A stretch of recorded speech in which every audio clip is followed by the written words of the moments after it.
समस्त को सारस्वत अभिनंदन। आसतु आज एक प्रश्नभित्तिक कविता शुणा। कवितार शीर्षक है कहल मित। आपण मैंने मन दे शुणु एवं समस्ते प्रश्नर उत्तर रखापी मोर अनुरोध। उत्तरटी रखतु।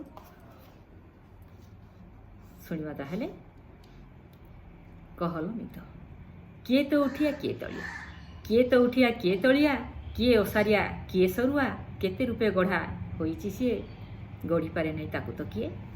गोटे घर ता दुआर दुई, गोटे घर ता दुआर दुई, जोड़ा मुंडिया से जाड़ा भाई, नहीं ता दरजा दुआर खोला, दुआरे जगंती ट्राफिक वाला। घोड़ी होई थांती सदा कंबल, अटकाई मंद छाड़ती भल, दूरे थाइछि जे पारे तो नखी, भल मंद बास पारे परखी, नहीं ता विश्राम न हुए क्लांत, नहीं ता विश्राम न हुए क्लांत, अविरत चले जीवन स्रोत, गोटे नाम रे से परिचित, कह तार नाम कहल मित, कह तार नाम कहल मित, कह तार नाम कहल मित। धन्यवाद।